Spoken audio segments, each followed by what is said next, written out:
Hello मेरे प्यारे दोस्तों, स्वागत है आप सभी का उत्कर्ष के नर्सिंग एंट्रेंस एग्जाम के इस यूट्यूब चैनल पर। मेरा नाम है डॉक्टर हिमांशु और आप सभी का तहे दिल से हार्दिक स्वागत करता हूं। आशा करता हूं आप सभी की तैयारी बहुत ही शानदार तरीके से चल रही होगी और इसी में चार चांद लगाने के लिए दोस्तों ये वीडियो आप सभी का है कि किस तरीके से आप अपने अपने एग्जाम्स में बायोलॉजी में पूरे में से पूरे मार्क्स स्कोर कर सकते हैं। जैसा कि मैंने आपको समय समय पर बताया है कि जैसे जैसे एग्जाम पास आता जाए या जैसे जैसे आप एग्जाम्स या तैयारी के और करीब पहुंचते जाएं, वैसे वैसे जो है दोस्तों आप सभी की तैयारी जो है बेटा अलग अलग स्तर पर अलग अलग होती रहनी चाहिए। यानी कि जब हमारे पास पूरे साल का समय था तो उस समय हमने तैयारी एक अलग पेज पे करी थी, 6 महीने के समय था तो उस समय अलग पेज पर, और जब हमारे पास आखिर का 1 महीना है तो इस समय हमें हमारी रणनीति में कुछ बदलाव, कुछ चेंजेस लेकर आने होंगे दोस्तों। और इसी में दोस्तों आज आप सभी के लिए ये वीडियो मैं लेकर आया हूं जो आपको एग्जाम के इस आखिर के 30 महीने में, इस आखिर के 30 दिनों में काफी ज्यादा मदद करेगा। तो चलिए दोस्तों बिना किसी विलंब के शुरू करते हैं आज के हमारे इस शानदार वीडियो को। तो दोस्तों सबसे पहले पॉइंट आता है दोस्तों एक्सेप्टेंस। एक्सेप्टेंस यानी कि स्वाभाविक रूप से मान लेना। देखिए दोस्तों, अब यहां पर मैं ये नहीं कह रहा हूं कि आप मान लो कि आपसे नहीं हो सकता। आपको यह मानना जरूरी है कि आप क्या कर सकते हैं और क्या नहीं कर सकते हैं। तो दोस्तों यहां पर आप सभी को मैं बता देना चाहता हूं कि दोस्तों जो एक पूरा साल आपने मेहनत करी है, हो सकता है आप में से काफी लोग 12th के साथ मेहनत किए हो सकता है आप में से काफी लोग ऐसे हैं जो 12th के साथ नहीं, परंतु ऐसा भी हो सकता है कि जो 1 साल ड्रॉप किए हो। उन सभी के लिए बेटा ये मैं बता देना चाहता हूं कि एक्सेप्टेंस किस चीज की होनी चाहिए। मैं ये नहीं कहता कि आपसे एग्जाम्स नहीं होंगे या फिर आप पढ़ नहीं सकते। एक्सेप्टेंस कि पूरे साल में आपने जितनी भी मेहनत करी है, पूरे साल में आपने जितनी भी तैयारी करी है, उन सब चीजों में आपको कहीं ना कहीं मुश्किलें आई होंगी। कुछ चीजें आपने पढ़ी होगी, कुछ चीजें आप अच्छे से नहीं पढ़ पाए होंगे, या कुछ चीजें ऐसी भी होंगी जो शायद आपको अभी तक क्लियर नहीं होंगी। तो ऐसे में आपको ये चीज एक्सेप्ट कर लेनी है कि हां ये चीज मुझसे नहीं हो रही है, पर इसका मतलब ये कतई नहीं है कि आप इस एग्जाम से एक कदम पीछे हट जाएं। इसका मतलब यह है कि जो पूरे साल में नहीं हुआ वो आखिर के 30 दिनों में आपको अपना समय खराब नहीं करना है उन सारी चीजों में। मैं मानता हूं आप सभी का जो कोर्स है, किसी का फिजिक्स में मैं मानता हूं 70% कोर्स हो गया होगा, केमिस्ट्री में 80% कोर्स हो गया होगा, बायोलॉजी में 90% तक भी कोर्स हो गया होगा। परंतु अगर मैं सिर्फ बायोलॉजी की बात करूं तो कुछ 10% ऐसे टॉपिक्स होते हैं। ध्यान से सुनिएगा दोस्तों, यदि मैं बायोलॉजी की बात कर रहा हूं तो कुछ 10% ऐसे टॉपिक्स होते हैं कि या तो हमने उनको छुआ ही नहीं है अभी तक, या फिर हमने पढ़ लिया है बट फिर भी हमें वो चीजें समझ में नहीं आ रही है। तो दोस्तों आप सभी को एक चीज मैं बता देना चाहता हूं कि आखिर के जो ये 10%, ये 20% जो हिस्से हैं ना, इन पर अभी आपको फोकस नहीं करना है दोस्तों। यह समय इन पर फोकस करने का नहीं है। परंतु जो अभी तक आपने, भले कोई भी सब्जेक्ट हो, अगर आपने 80 से 90% तक का अगर कोर्स कर रखा है, यानी कि मेजॉरिटी जो पोर्शन आपने अभी तक पढ़ रखा है, आपको उसी को ही बार बार रिवाइज करना है। वही आपको एक कदम आगे की ओर लेकर जाएगा। अमूमन जो स्टूडेंट्स होते हैं वो गलती क्या करते हैं कि जितना उन्होंने पढ़ लिया है उस पर फोकस नहीं करते हैं, और बल्कि उसके अलावा जो चीजें उन्होंने नहीं पढ़ी है आखिर के 10, 15, 20, 30 दिनों में उनके ऊपर फोकस करते हैं, जिससे जो चीजें उनकी मेजॉरिटी पार्ट जो उनका प्रिपेयर हो चुका है उनको वो रिवाइज नहीं कर पाते, और ये वाला हिस्सा भी उनका क्या रह जाता है, कमजोर रह जाता है, वीक रह जाता है, जिससे आप एग्जाम में आगे बढ़ने की बजाय और पीछे हो जाते हैं। तो पहला पॉइंट आपको ध्यान रखना है, जो चीजें आपने अभी तक कर ली है उसी को ही बार बार पढ़ें, और बार बार जो है बेटा उसी चीज को जो है बहुत ही शानदार तरीके से तैयारी करें। इसी के साथ जो है बेटा सेकंड पॉइंट आता है जिसका नाम है कमबैक। यानी कि अब यहां पर काफी स्टूडेंट्स को प्रॉब्लम होती है कि अब वो क्या करते हैं कि जैसे उन्होंने बहुत सारी तैयारी कर तो ली, बहुत सारा पढ़ तो लिया, अब आखिर के समय में उन्हें यही नहीं पता कि आगे इस तैयारी को कैसे लेकर जाना है, अगले स्तर पर कैसे लेकर जाना है। तो ऐसे में आप सभी को मैं यही कहना चाहूंगा कि अब यहां से आपकी स्ट्रैटेजी क्या होनी चाहिए, यहां से आपको कमबैक कैसे करना है। देखिए अभी तक आप सभी ने जो है YouTube के माध्यम से, विजय सीरीज के माध्यम से, या अलग अलग टेस्ट सीरीज के माध्यम से काफी सारे प्रश्न कर लिए होंगे, और उसमें आपने बहुत सारी मिस्टेक्स करी होंगी, है ना।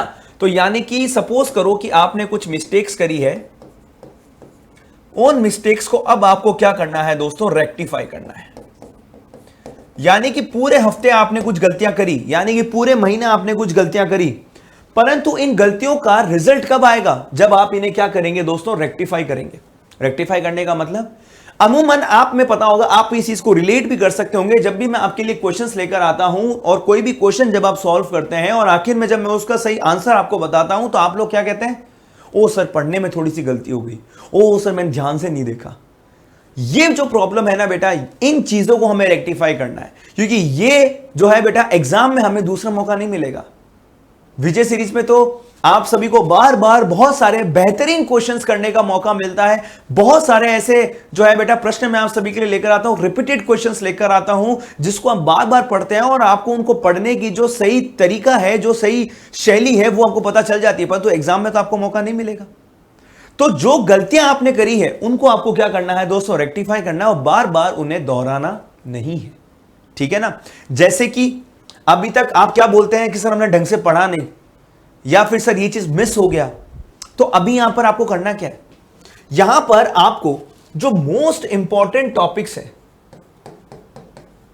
मोस्ट इंपॉर्टेंट टॉपिक्स, अब वो चाहे कोई भी सब्जेक्ट्स के हो, उनकी आपको एक सूची बना लेनी है। उनकी क्या कर लेनी है दोस्तों, आपको एक सूची बना लेनी है और उन्हीं पर आपको अब ज्यादा फोकस करना है कि अगर अब इस टॉपिक में से कोई भी प्रश्न आ गया, जैसे 11th का बहुत ही फेमस टॉपिक है जिसका नाम है एनिमल किंगडम, जंतु जगत में से प्रश्न पूछे जाते हैं, और जब आप उसकी तैयारी अच्छे से कर लेंगे और सारे एग्जाम्पल्स अच्छे से पढ़ लेंगे तो बताओ कभी कोई प्रॉब्लम होगी।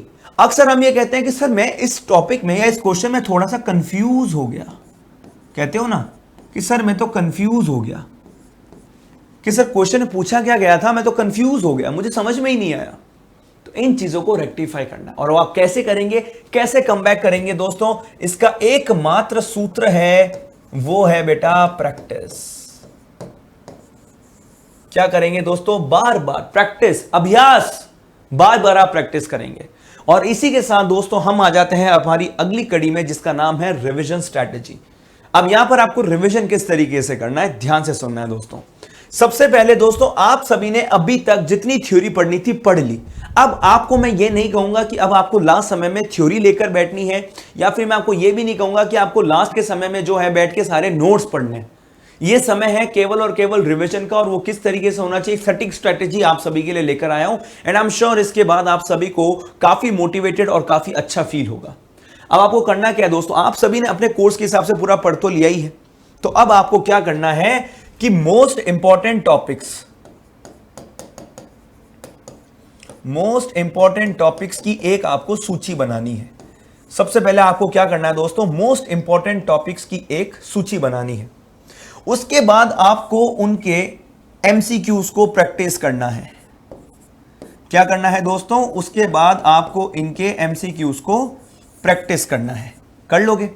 एमसीक्यूज प्रैक्टिस करने के बाद में आप सभी को क्या करना है कि इन एमसीक्यूज को प्रैक्टिस करने के बाद आपको कुछ एमसीक्यूज में प्रॉब्लम आएगी, वाजिब सी बात है। प्रॉब्लम आने के बाद में दोस्तों आपको उन्हें ऐसे ही नहीं छोड़ देना है, आपको उन्हें ऐसे ही नहीं छोड़ देना है। आपको क्या करना है, जैसे मान लो आपने सबसे पहले सिंपल सा हम मान के चलते हैं कि आपने इनहेरिटेंस यानी कि वंशागति वाला चैप्टर उठाया और उसमें आपने मेंडल के एक्सपेरिमेंट्स को लेकर आपने जो है एमसीक्यूज करने शुरू किए। पहले आप आए मोनोहाइब्रिड क्रॉस एक संकर संकरण पे, फिर आप डाई हाइब्रिड क्रॉस पर आए द्विसंकर संकरण पे, पर यहां पर अब आप अटक गए, यहां पर अब आप अटक गए। तो आपको टॉपिक पता चल गया, ये इंपॉर्टेंट टॉपिक है और इसमें आप अटक रहे हो, तो अब आपको सिर्फ उसी टॉपिक की थ्योरी पढ़नी है। अब आपको उसी टॉपिक की थ्योरी पढ़नी है, यानी कि अब आपको पूरा चैप्टर नहीं पढ़ना पड़ेगा, केवल उसी टॉपिक से संबंधित थ्योरी पढ़नी है और वही आपको अब मदद करेगी। कई बार होता है ना कि हम कोई इंपॉर्टेंट नाम भूल जाते हैं, इंपॉर्टेंट कंसेप्ट भूल जाते हैं, तो उसके लिए आप क्या करो बेटा, छोटे छोटे स्टिकी नोट्स बना लो और उनको अपनी दीवार पे चिपका लो जहां पर आप पढ़ते हो। तो जितनी बार भी उठ रहे हो, बैठ रहे हो, आ रहे हो, जा रहे हो, हर समय उस पर नजर जाएगी, बार बार उस चीज पर आप नजर जाएगी, तो बार बार आप उस चीज को पढ़ेंगे, समझेंगे। और ऐसे में क्या होता है दोस्तों, जब आप बार बार एक ही चीज को देखते हैं, पढ़ते हैं, तो अपने ब्रेन को आप सिग्नल देते हैं कि ये चीज आपके लिए जरूरी है। और फिर क्या होता है दोस्तों कि आप बार बार उस चीज को पढ़ते हैं, समझते हैं और वो चीज आपके दिमाग में छप जाती है। तो ये भी आपको ट्राई करना है। इसके बाद में आपको क्या करना है, देखिए उसके बाद में दोस्तों आपको कोई भी टेस्ट सीरीज ज्वाइन कर लेनी है बेटा। उसके बाद आपको कोई भी एक टेस्ट सीरीज ज्वाइन कर लेनी है लास्ट के 30 दिनों में अपना रिजल्ट देखने के लिए। मान लो कि आपका आरयूएचएस का पेपर है, 100 मार्क्स का पेपर है, और इसमें से आप अभी जो है 60, 70 ऐसे क्वेश्चंस जो है बेटा अपने आपके आ रहे हैं, ऐसे मार्क्स आपके आ रहे हैं। पर आपको पता है लास्ट ईयर 60 पे तो गवर्नमेंट कॉलेज मिला ही नहीं था, 70 पे भी इनफैक्ट काफी लोगों को नहीं मिला था। तो यहां से आपको जो गेम है उसको क्या करना पड़ेगा बेटा, स्केल अप करना पड़ेगा। यहां से आपको क्या करना है बेटा, स्केल अप करना है अपने आप को। और वो कैसे होगा बेटा, बार बार आपको रिपीटेड क्वेश्चंस की तैयारी करनी पड़ेगी, रिपीटेड एमसीक्यूज करने पड़ेंगे, और रिपीटेडली जो है बेटा आपको थ्योरी पढ़नी पड़ेगी, सिर्फ उन्हीं सब्जेक्ट्स की, उन्हीं टॉपिक्स की जिसमें आपको अभी तक दिक्कत आ रही है। समझ में आ गया? तो ये इसके लिए आप क्या कर सकते हो बेटा, आप अपने कोर्स से संबंधित कोई भी एमसीक्यू बैच ज्वाइन कर सकते हो, और लगातार अब आपको क्या करना है बेटा, एमसीक्यूज को प्रैक्टिस करना है। लगातार अब क्या करना है बेटा, आपको एमसीक्यूज को प्रैक्टिस करना है। एमसीक्यूज प्रैक्टिस करते वक्त कुछ प्रॉब्लम्स आएंगी, कुछ चीजें नहीं समझ में आएगी, कुछ चीजें बहुत अच्छे समझ में आ जाएगी, कुछ टॉपिक्स जो है वो आपके क्लियर हो जाएंगे, परंतु कोई भी चीज को छोड़ना नहीं है। कोई भी डाउट आता है हाथों हाथ टीचर से पूछना है, और अपने डाउट्स को अब पाइलअप नहीं होने देना है। शानदार तरीके से तैयारी करेंगे तो मेरा ऐसा विश्वास है कि बेटा रिजल्ट जरूर आपको मिलेगा, और वो आपके फेवर में ही आपको मिलेगा, ऐसा मेरा विश्वास है। और 100% जो पिछले साल आपने गलतियां करी है, पिछले साल जो ढिलाई आपने करी है, वो इस बार आपको नहीं करनी है बेटा। जम के तैयारी करनी है, जम के रिवीजन करना है, और जम के जो है दोस्तों आपको रिजल्ट लेकर आना है। और मेरा ऐसा विश्वास है यदि आप इस स्ट्रेटेजी को फॉलो करते हैं तो 100% आप रिजल्ट लेकर आएंगे। आपको एक बेहतरीन रिजल्ट लाने से कोई भी नहीं रोक पाएगा। तो दोस्तों अगर आप भी उत्कर्ष के साथ मिलकर अगर तैयारी करना चाहते हैं इसी प्रकार से, तो आप सभी के लिए उत्कर्ष पर अभी चल रहा है बेटा अर्ली बर्ड डिस्काउंट ऑफर, जहां पर 25% कूपन कोड अप्लाई करने पर आप सभी को जो है PN25 कूपन कोड अप्लाई करेंगे 25% तक का ऑफर मिलेगा। यहां पर यह ऑफर जो है बेटा 17 अप्रैल तक ही वैलिड है, तो ध्यान रहे ये ऑफर आपको आरयूएचएस के क्रैश कोर्स पर मिलने वाला है, साथ ही साथ में आपके एम्स के 75 डेज के क्रैश कोर्स पर भी मिलने वाला है। सिर्फ आपको एक कूपन कोड अप्लाई करना है जिसका नाम है PN25। पर ध्यान रहे ये कूपन कोड की वैधता जो है सिर्फ और सिर्फ 17 अप्रैल तक ही वैलिड है, उसके बाद बेटा आप इसका फायदा नहीं उठा पाएंगे। उसके बाद में यदि मैं बात करूं तो एमसीक्यू बैचेस भी यहां पर लाइव हैं आप सभी के लिए। या मैंने आपको बताया कि आप एमसीक्यू बैच को ज्वाइन कर सकते हैं, तो आप अपने एग्जाम के हिसाब से कोई भी एमसीक्यू बैच को ज्वाइन करके शानदार तरीके से प्रैक्टिस यहां पर फिर से कर सकते हैं। साथ ही साथ में बेटा बीएससी नर्सिंग मास्टर पास आप सभी के लिए है। इस मास्टर पास में दोस्तों आप एम्स, आरयूएचएस, यूपी नेट और बेटा अदर स्टेट एग्जाम्स जैसे सभी तमाम एग्जाम्स की तैयारी शानदार रूप से कर सकते हैं। और वो भी बेटा आपको केवल एक मास्टर पास लेने पर सभी की वैलिडिटी मिल जाएगी। अगर आपको केवल 6 महीने के लिए लेना है तो ये प्राइजेस है, अगर आप पूरे 1 साल के लिए लेना चाहते हैं तो बहुत ही निम्न प्राइजेस पर अभी आपको मिल रहा है। तो इन चीजों का आपको ध्यान रखना है, काफी ज्यादा फायदेमंद ये आप सभी के लिए रहने वाला है, ये आपको ध्यान रखना है। साथ ही साथ में दोस्तों प्री नर्सिंग टेस्ट सीरीज भी आप सभी के लिए है। यदि आप टेस्ट सीरीज ज्वाइन करना चाहते हैं और शानदार तरीके से अपने रिजल्ट्स को इंप्रूव करना चाहते हैं, अपनी गलतियों को रेक्टिफाई करना चाहते हैं और सही मायने में अगर आप एग्जाम्स की तैयारी करना चाहते हैं, तो ये टेस्ट सीरीज का मास्टर पास दोस्तों आप सभी के लिए है, जो कि केवल और केवल आपको मिल जाएगा 225 रुपए में।